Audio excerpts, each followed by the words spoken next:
How's it going, everybody? I hope you guys are having a great day. In this video, I will talk about why I think the 1660 is an underrated card when it comes to mining Ethereum. So I picked this card up from a friend of mine who was looking to sell it and kind of reached out to me and asked me, hey Danny, what do you think these cards are worth these days? And I looked online. This is not something that I've been looking for specifically. I looked online, looked on Facebook Marketplace and my local kind of marketplaces, and I found that people are selling them for like $500, $450, $400. And I was like, you could post it online and you would probably get something close to that. People are gonna haggle you a little bit. But if I were to buy it myself, I would only pay $200, $230 tops for this, and that's even on the high end. So lucky for me, he wasn't interested in scalping the card or kind of like selling it at an insane profit, and he accepted to sell it for me for that price. So I paid roughly about 200 USD for this card, which I thought was a decent deal given the times. And I honestly didn't know what to expect in terms of mining. I was like, okay, I have a bunch of 1660 supers. Those get roughly about anywhere from 30 to 31, sometimes 29 mega hash mining Ethereum, and power consumption on those are roughly about 80 watts or somewhere around that, 85 sometimes.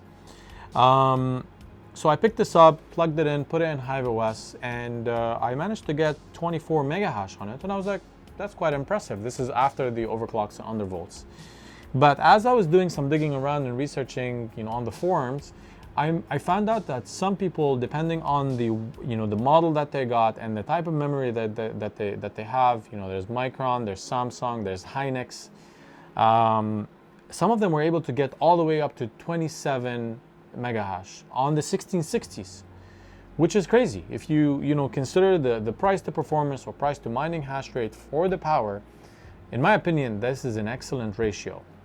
So before I move on and kind of do the whole rambling about this card, my opinion is that if you can find this card for $200 or less, and you can find the model that does 27, I believe it's the Samsung memory one. I'm not 100% sure, to be honest.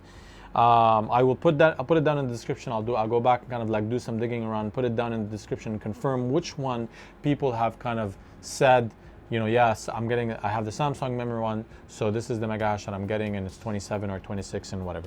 But you can at least get 24, maybe sometimes 25 mega hash per second mining Ethereum on this card. Now, for that mega hash, for power consumption of roughly about 80, if you can find it at $200 or less than that, I think this is a good buy. But there's a specific kind of audience for this card, in my opinion. If you're able to get a hold of a 30 series card, or a 3080, 3070, 3070 Ti, well, I don't know, but no, let's ignore the 3070 Ti.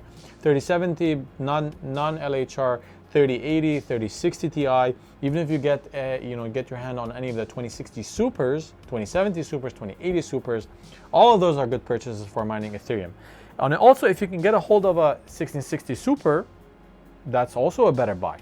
But assuming that you are not able to get any of those cards, the market is tight where you are, but you can find a good bunch of 1660s, for a decent price, and you can get multiple of them, and you're starting off miner. This is something that you're kind of looking into getting into.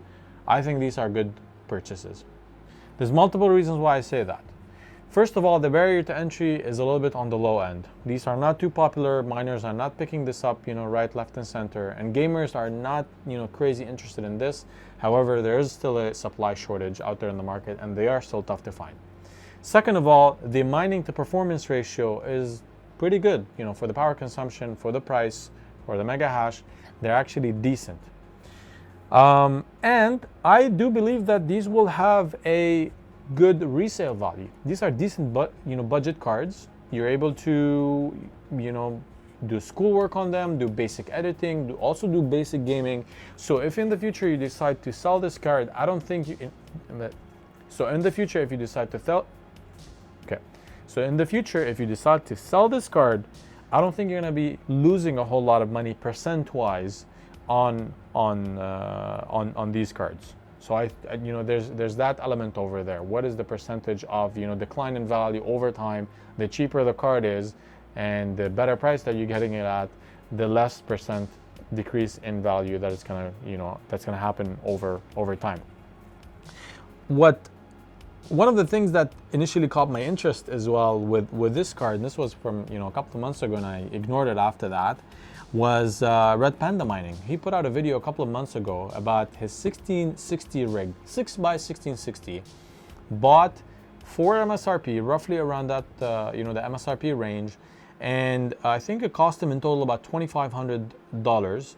And he managed, this was back in February or March when he put out that video, and he managed to pay it off in 88 days.